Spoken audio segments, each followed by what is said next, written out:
This is the United Podcast Network. Welcome to Spouses Talking Houses with husband and wife real estate team Jennifer and Brian Frost. Everything you want to know about buying, selling, investing, and owning property. So let's get real about real estate. Welcome back to Spouses Talking Houses. I'm Jennifer. I'm Brian. And today we're going to get real about multiple offers, which is something we deal with all the time.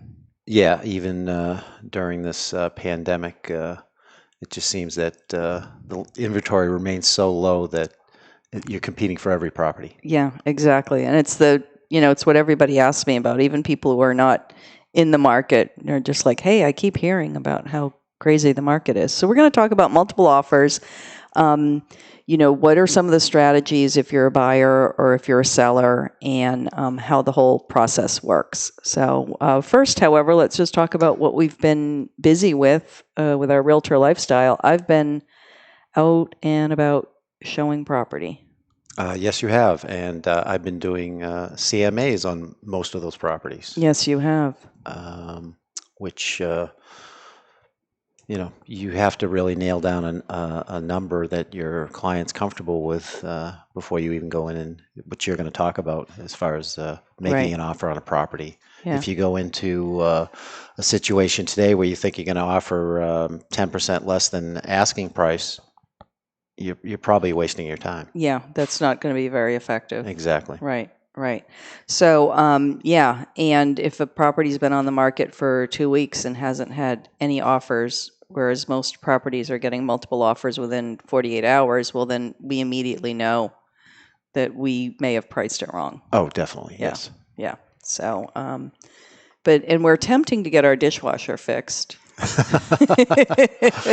Well, actually, we had a repairman in yesterday, and it's the first time we've had somebody in the house, right? Since this all, hit the proverbial fan. So. Yeah, so I've been hand washing dishes. We've been hand washing 100% of the dishes for over a month now, and it looks like the part might take a month. So yeah, I could have said something there, but I've been pitching in. It's all good. We have our daughter home. She's taking her current semester from home and loving it. Oh, yeah, that's brutal. So. She does not like that. I like having her around, but yeah, the online school's not great. All right, so let's get to our topic. So let's talk about, multiple offer situations. So every market I've been in has had some houses where we get multiple offers. So even when the market was at its bottom, every now and then we would just have a house that attracted a lot of offers. Exactly.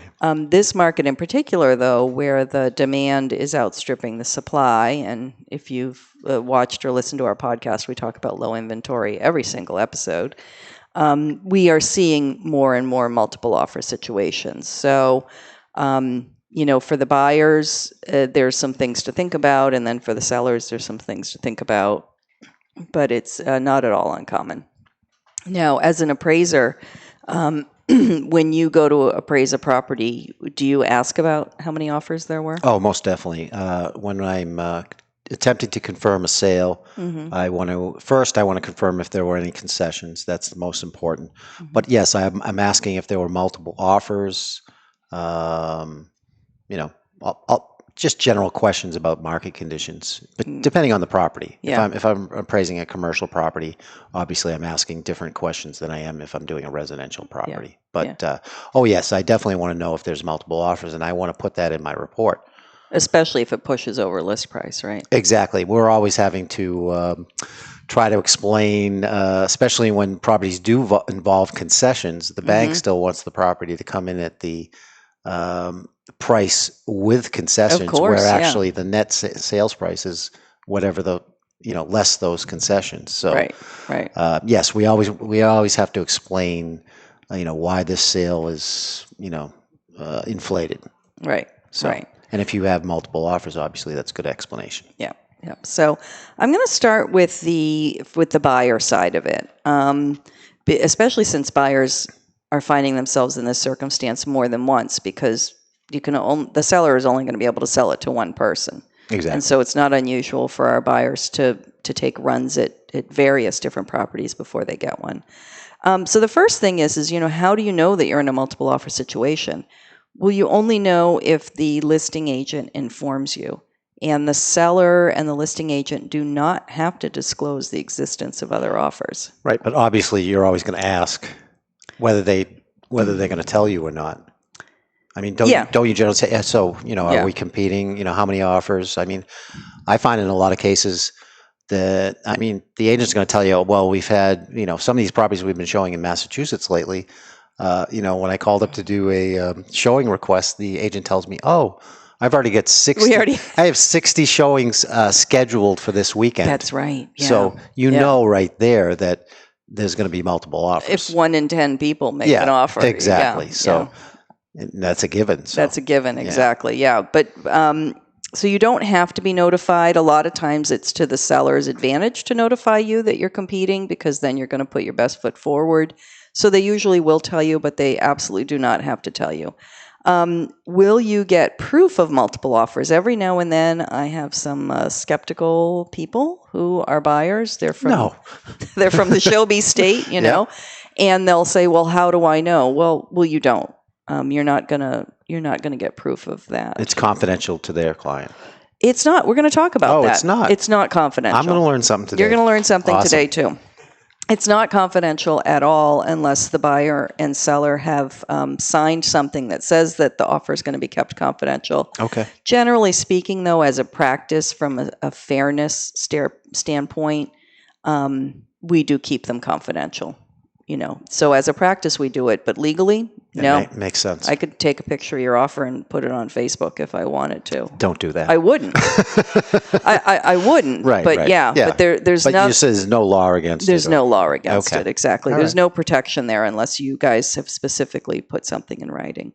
A lot of times we will see a house come on and it's like, it hits the MLS and the internet on a Wednesday or a Thursday. Showings are going to start Friday or Saturday, and then all offers are due Monday or Tuesday. This really sort of became a thing, though, only in the last year or two, maybe? No. Or just prevalent, I should say. Yeah, it's prevalent now, but I've been through this cycle a couple of times. Right. And we used to do it fairly often. Back then we called it sealed bids. Okay, yeah. We would say, we're requesting sealed bids in by a certain date, and then we will open them all at once. Sure.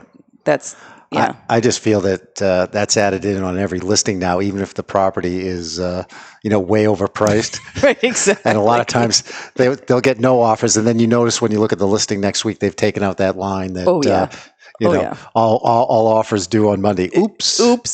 Exactly. Yeah. So the nice thing about having a deadline is that you don't have to see the house and decide in an hour and hurry up and get your offer in that night. This is another misconception that I think a lot of buyers and sometimes buyers agents have, is that, if I'm the first one in, I'm going to get the house. It doesn't really matter if you're the first one on the doorstep. It doesn't really matter if you're the first offer. Until the seller accepts an offer, they can continue to show and they can continue to review other offers. I do think it's not a bad idea to be the first one in. Oh, I agree. I mean, if you're in a multiple offer situation, I'd almost rather be the first or the last one in than be in the middle. But in the end, they're going to be decided on their merits. So should I avoid a bidding war? A lot of people do say, if there's a bidding war, I don't want to do it. And I can understand that they feel like the seller's got a lot of leverage over them in that situation, and it might force them into maybe giving some terms that they normally wouldn't give. My perspective is, if you're in a bidding war and you were willing to pay a certain price and give certain terms on that house, if you were the only offer, why not just throw your hat in the ring with that offer? What do you have to lose other than a little bit of your agent's time and a little bit of your time? And basically, I feel like I'm typing an offer at dinner time every night.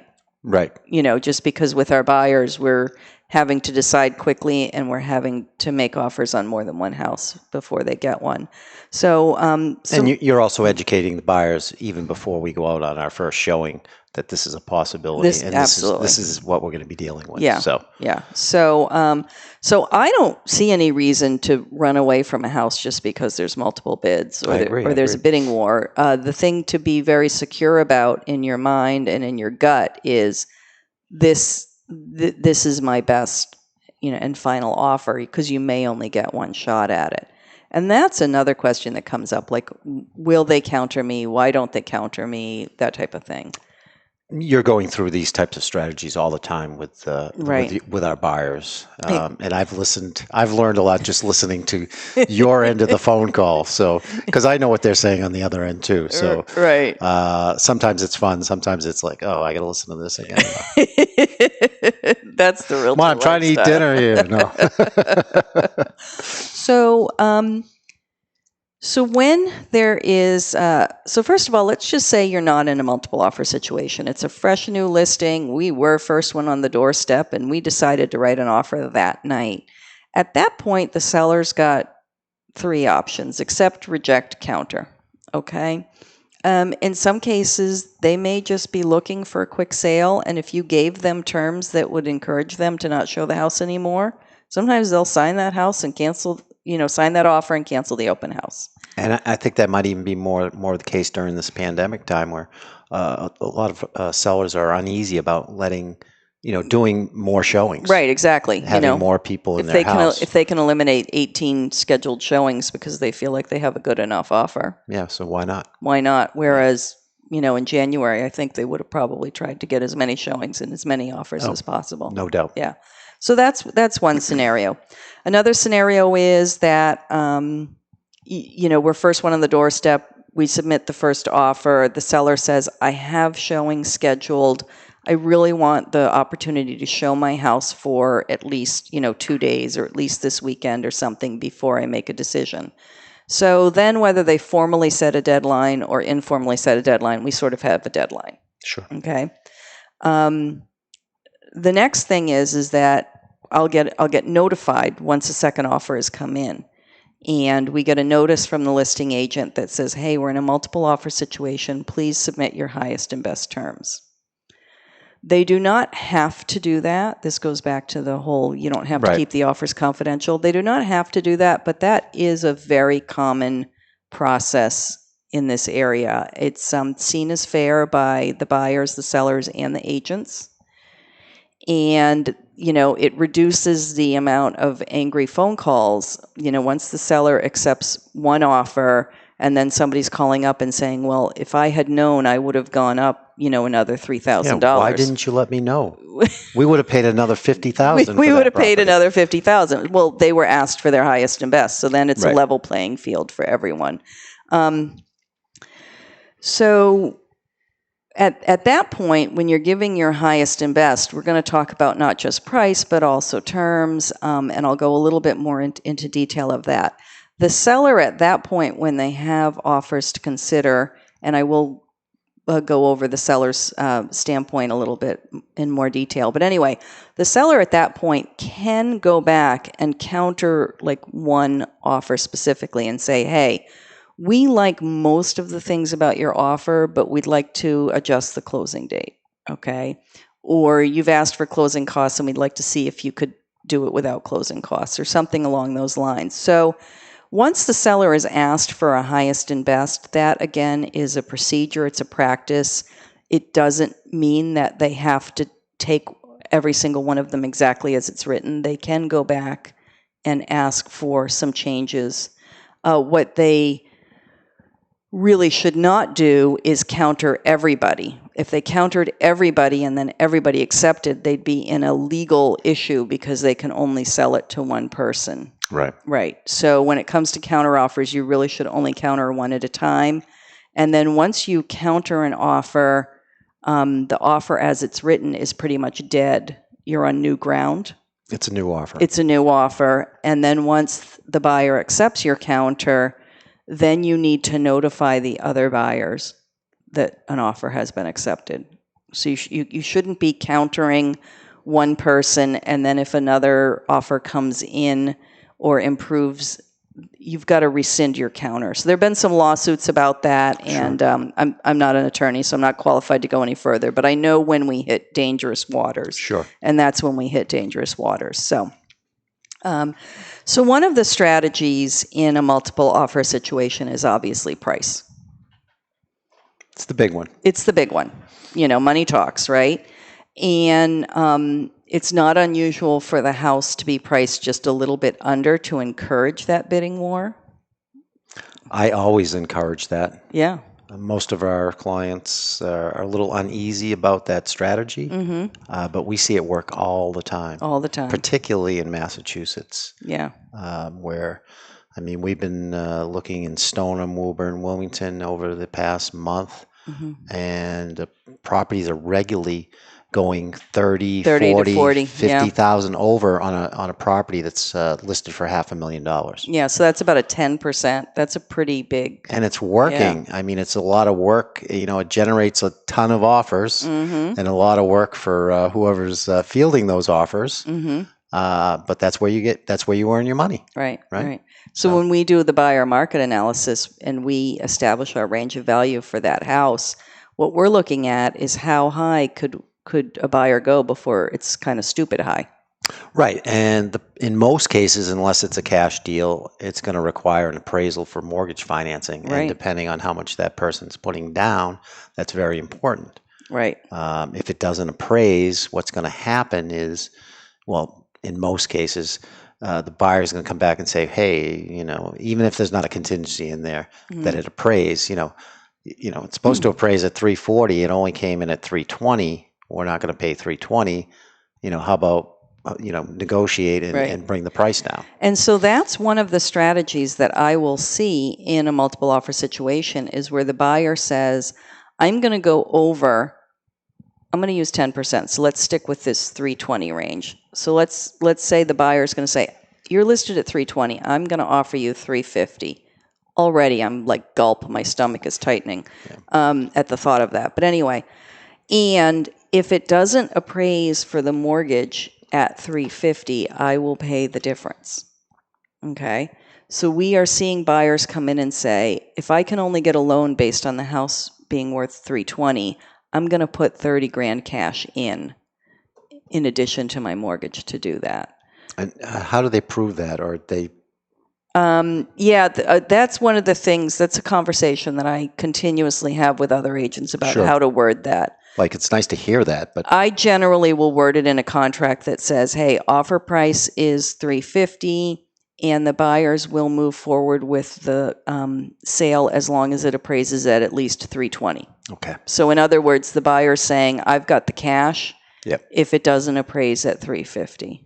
Yeah, and if they end up can't doing it, they're going to lose their deposit. Exactly.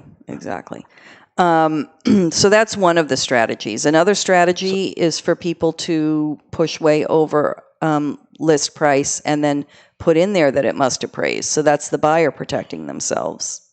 Right, and that's probably not going to be your best offer. Yeah. Well, a year ago when there weren't as many competing offers, you would see that. You'd see the buyer being like, hey, I'm happy to push over, but it's got to appraise. Now, as it becomes even more competitive, the terms are becoming more and more favorable to the seller. Sure. And so it's flipping around the other way. Yeah. And then there are people who just don't mention it all, and then they deal with it as it comes up. Right. Yeah. And another thing I've seen you use several times over the past couple of years is escalation clauses. Right. Which not a lot of buyers are comfortable with, but if you explain it to them correctly, I think usually you can get that done. Yeah. So there, I'm going to just write something down before I forget it. So one of the things about an escalation clause, an escalation clause is basically almost like if you're on eBay and you want it to automatically bid for you. What is there a name for that? Auto bid? Auto bid. I don't know. All right, sounds fair. So I'm going to go back to our example we were using earlier. House is listed at $320. Maybe our CMA says that we think you could go up to $340 and it would still be fair market value. Which I would trust that. It's always an approximation. So let's just say you're like, hey, look, I'm going to offer $330, but if somebody else offers more, I'm willing to match or generally exceed that other offer up to a certain amount. So we would write an offer for $330, and then I would have a clause in it that says the buyer will escalate the price of this offer to be $1,000 higher than another bona fide offer, up to a maximum of $340. And we do ask in that case to see proof of the other offer. Then you get the proof. Then we get the proof of the other offer, exactly. So escalation clauses, like everything else, there's pros and cons. So one of the pros is if nobody else bids higher, then you don't have to go higher, because obviously in a multiple bid situation, you're just bidding against yourself. You don't know what other people are doing. On the other hand, you just told the seller you were willing to go up to $340. And there's nothing keeping the seller from saying, you know what, we don't want to show you proof of any other offers, and we don't care whether you go $1,000 over anybody else. We would just sign it if you gave us an offer of $340. They could counter you because you just revealed your hand there. Of course, yeah. And then I've had other cases where it's worked beautifully. You know, we've just had to come up $1,000 or $2,000. Yeah. And you can do that and say, I'll go $2,000 over. And, you know, the other offer must not have a house to sell or must not have closing costs or stuff like that. So we can get into the weeds a little bit on that strategically. The other thing I very rarely use on an offer, but I will see on offers, is some sort of an expiration. In Massachusetts, one of the standard offer to purchase forms does have an expiration. This offer is good until such and such a time on such and such a date. And so that's forcing the seller to respond. So it's usually 24 hours or 48 hours? It's whatever you fill in. But yeah, I usually give 24 hours. Okay. In New Hampshire, that's not on the standard purchase and sale agreement. And so I do see that being added. One of the things I will see is it says, seller must respond by 5 p.m. on Friday. Or it's null and void. It'll just say they must respond by. And so that's kind of a useless phrase, in my opinion, because if the seller hasn't signed that contract, they haven't agreed to that term. So it's completely not enforceable. Yeah, it's maybe something that they would like you to do. But... Right. And then I will also see it worded, buyers respectfully request a response from the seller by, Friday at 5 p.m. So that's a little more realistic. But like you said, it really does mean nothing. Yeah. The other way to do it is, like you said, is this offer becomes null and void if it is not accepted by Friday at 5 p.m. So that, I feel like, is a more effective way to do it. I don't like to do that personally because I don't like to have my offer self-destruct. Yeah, it could backfire on you. It could backfire on you. So what if they accept it verbally at 4, but they don't sign it till 8, and it said that, and then we have to keep. And there are times that I've had where you are negotiating back and forth on something. Maybe price is okay, but you're working on dates or something else, or whether the refrigerator is included or the generator is included. Yeah. I spend more time negotiating generators than anything else, which is not even real estate. So exactly. I usually don't like to put in the expiration date, but there are times when, a buyer is like, if I don't get this house, I have a second house I need to make sure I get an offer in on. Yeah, and I think sometimes, isn't it often the case where they're actually trying to prevent you from having that open house on Sunday? Absolutely. You get in there on Friday and you're like, Yeah, there are definitely times the buyer's trying to get the open house canceled. And you know what? If the terms are attractive enough to the seller, go for it. Yeah. I wouldn't put in a low offer and expect them to cancel the open house. And I have had sellers, where I've said, we're expecting 2 other offers. We have the open house. And the seller has said to me, I'm happy to sign this. I'm happy to just sign this and move on. Sure. So I never tell a buyer to wait and drag their feet to make an offer. I don't see any harm in making a quick offer. So escalation clause. So another thing that people will do is inspections. There is a trend to waive inspections, which I do not really like. I wouldn't even think of recommending that. No. I mean, maybe if a house was, a year or two old, right, and you knew the builder, and yeah, maybe in that case, but I don't see that happening. Yeah. mean, however, when you, from the seller's standpoint, it's great when a buyer says, "I'm not going to do an inspection." Well, it also could be a contractor too. That's buying a property. Right. He knows, he's gone in there and looked at it for an hour, and he knows what he might have to do, or what he expects the risks are. Yeah. So in non-multiple offer situations, when I've had a buyer waive inspection, it has been because they're a contractor or because they really intend or an engineer. No, they like the inspections. Yes, okay. Or because they plan to go in and replace major systems anyway. Right. So they're like, I don't really care whether this works because I plan to replace it. Sure. Type of thing. So I do see the waiving of inspections. I feel from a consumer standpoint that this is not in the buyer's best interest. It's probably not even in the seller's best interest to have nobody look over the house. So as usual, I'm like, there's yes, no, and there's maybe. So what I will tend to do with our buyers is talk to them about putting some sort of a price parameter on their inspection clause to say that, we are not going to back out or request repairs unless there are repairs that are over, say $3,000, $5,000, $7,000. So in other words, if the house needs a new septic, a new roof, has structural issues, needs a new furnace, big ticket items, the buyer is still protected. But if there's some little stuff that needs to be addressed, then the buyer is saying to the seller, I'm still going to go forward. Right. And it also assures the seller that if the buyer went over asking price and was the highest, that they're not going to then try to roll it back at the time of inspection, which is something that happens. As soon as the buyer's offer is accepted, they're elated, and then they have that little thought in their mind that says, wait a minute, nobody else went as high as I did. Maybe I overdid it. Let's try and nickel and dime them on the inspection items. Exactly. Let's try and nickel and dime them on the inspection items. The other thing that will come up is cash buyers versus buyers with a mortgage and type of financing. Yeah. We love cash buyers. We love cash buyers, yeah. And it's also quick closings. We like that too. Who wouldn't like a cash buyer?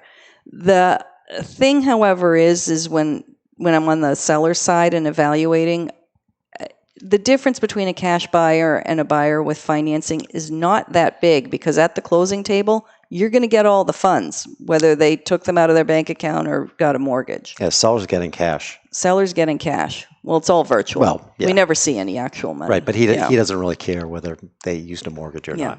He or they. You're being very gendered. Oh, I know. It's awful. You're being very, very gendered. Okay.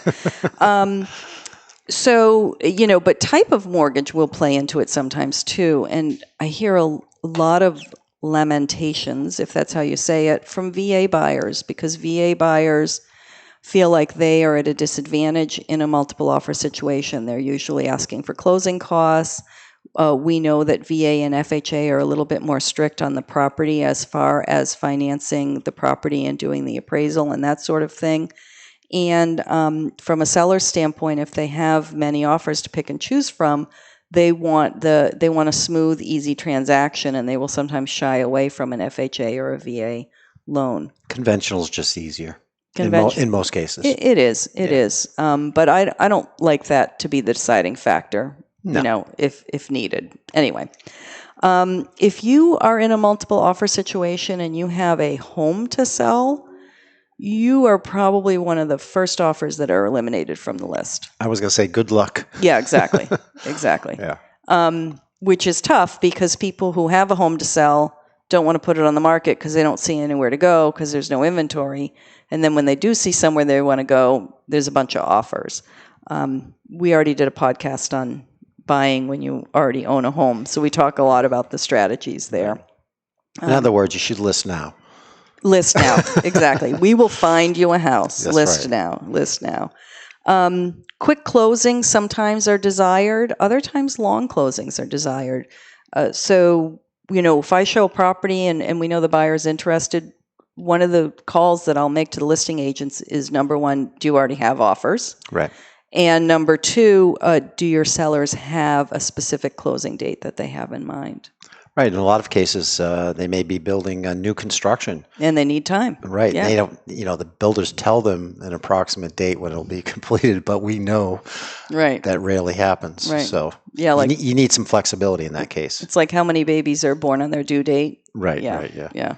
So another thing that we will see is suitable housing clauses. So the seller can say, I need to find a place to live. So in a multiple offer situation, the buyer that's going to give the seller the most flexibility with time to find a house and the ability to get that house under agreement, and even be willing to let the seller pull out of the transaction or ask for more time, that can be a huge advantage in a multiple offer situation if you as a buyer can give the seller that flexibility.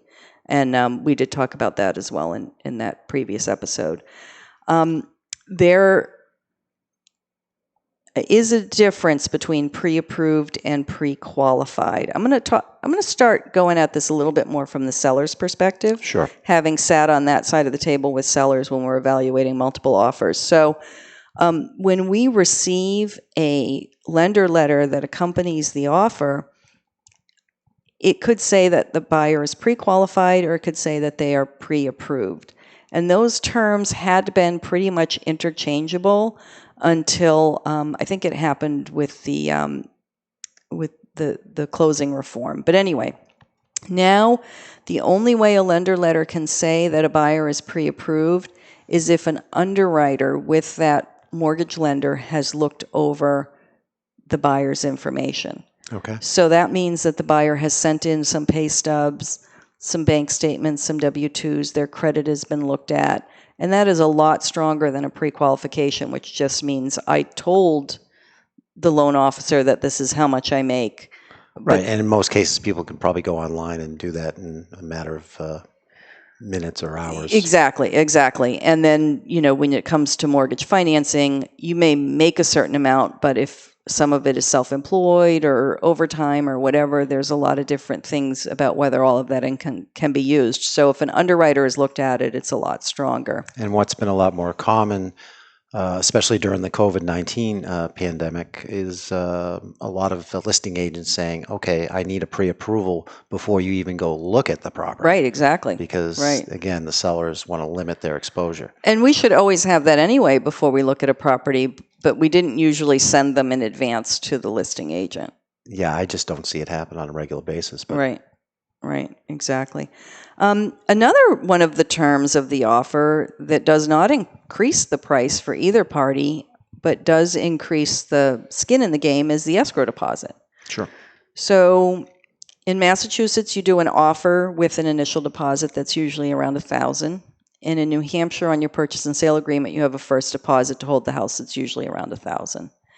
And then in Massachusetts, you move from offer to purchase and sale agreement after your inspections, and typically that second deposit is 5% of the purchase price, less the $1,000. And some people even calculate it down to the penny. Sure. Which I'm a good rounder. I like round numbers. Anyway. Me too.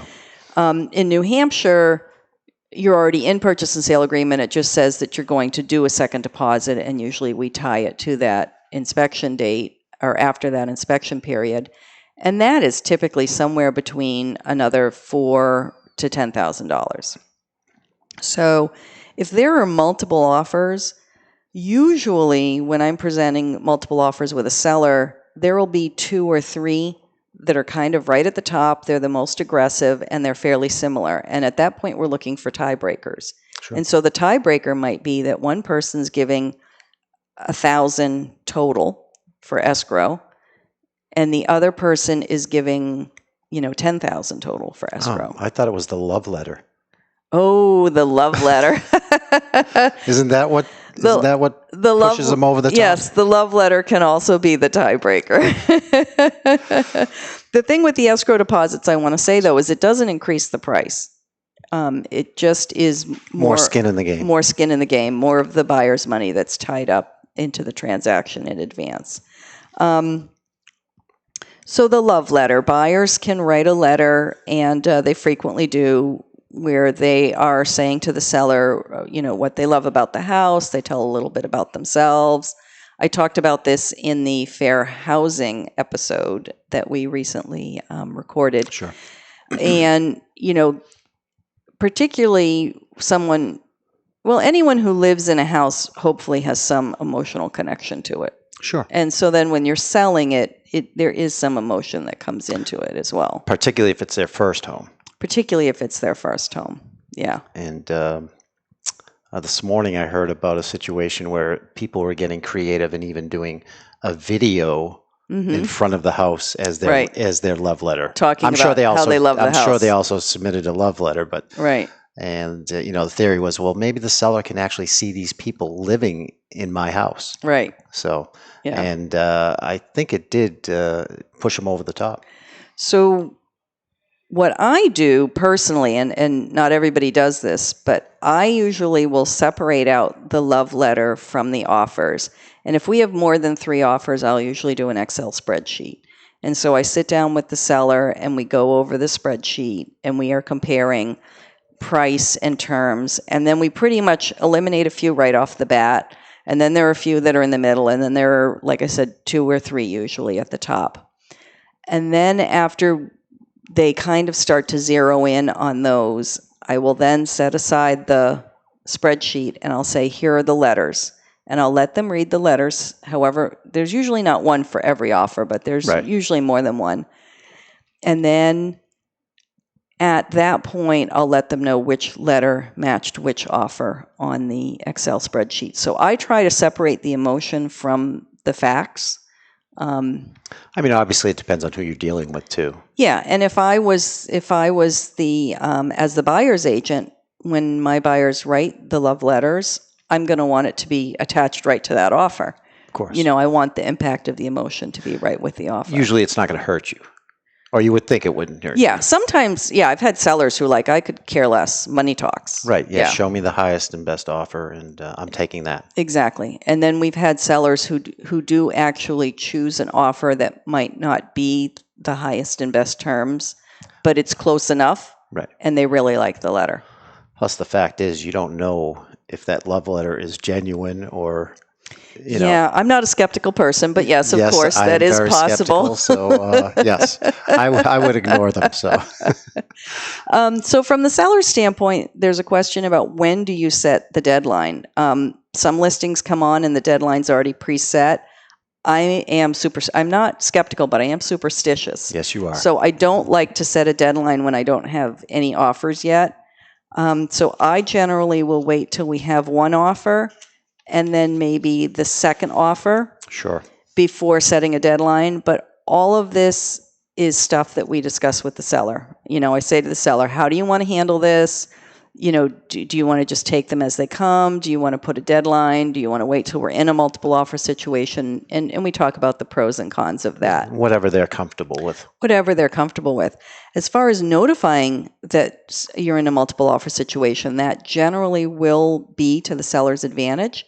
However, if you get an offer that you're not going to take, maybe it has a home sale contingency and the house that you want to buy is not going to accept your home sale contingency plus someone else's home sale contingency. So in that case, I'd talk to my seller about not saying that I already have an offer, because you might scare away somebody who has that attitude of, I don't want to get into a bidding war for an offer that you're not prepared to sign anyway. So that's always strategy, and anything when it comes to strategy is something that is the agent and the seller need to discuss, need to have a conversation, and then the agent is going to follow the seller's instructions. Yep. So it's not the agent's decision. It's the agent's role to just go through these options. You're providing guidance, but exactly. The decision is ultimately up to them. Right. I do like the strategy of highest and requesting highest and best that we talked about. It's pretty fair, and it tends to get you your best offers. And less angry phone calls. Then there's a question of how long to wait. it's painful for somebody to make an offer on a Friday night and have to wait till Tuesday while you shop other offers. And they may very well, in the meantime, decide to withdraw their offer. So I don't like to wait more than a couple of days for a deadline. And in this market, they're likely looking at other properties that they might also want to put an offer on, but they can't put two offers at once, because if they're both accepted, there's going to be a problem. There's going to be a problem. Yeah. And so then, and if you're in a multiple offer situation and you're thinking, I might not get this house, I have to have plan B, which is another house, which means I need to move right along. Exactly. Yeah.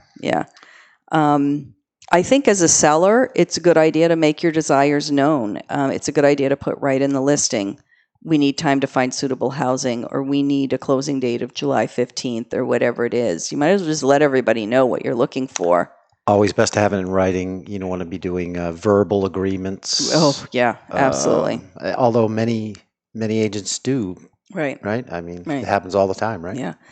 One thing that from the seller's standpoint, you cannot make a requirement is you cannot say, we want the buyer to waive a lead paint inspection, because by federal law, that buyer is allowed to do a lead paint inspection.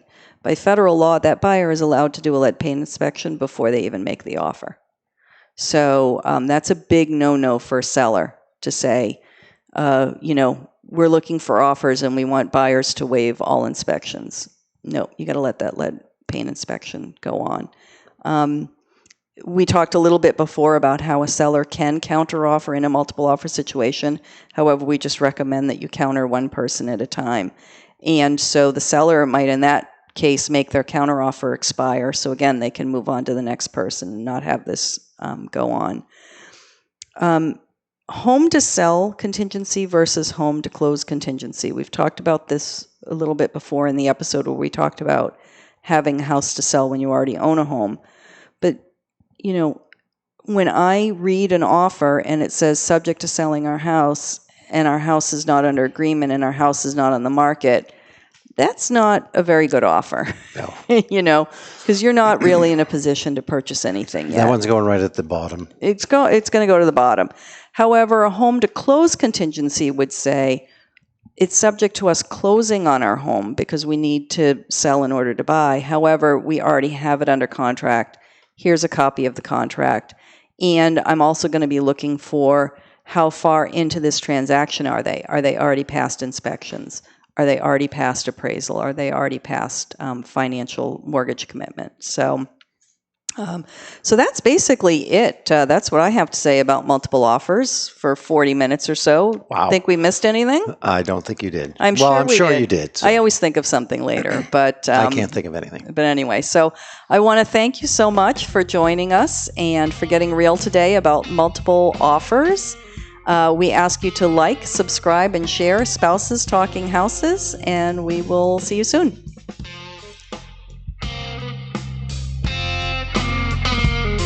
Music courtesy of the Eric Lindbergh Trio. Please visit his website at www.ericlindberghworld.com. Jennifer and Brian are licensed to practice real estate in New Hampshire and Massachusetts.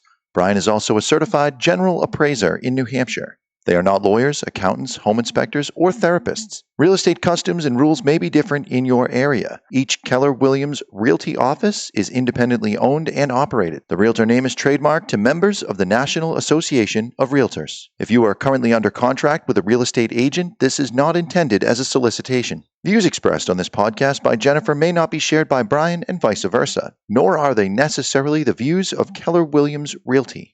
The views and opinions expressed by the hosts, guests, or callers of this program do not necessarily reflect the opinions of the Studio 21 Podcast Café, the United Podcast Network, its partners, or affiliates.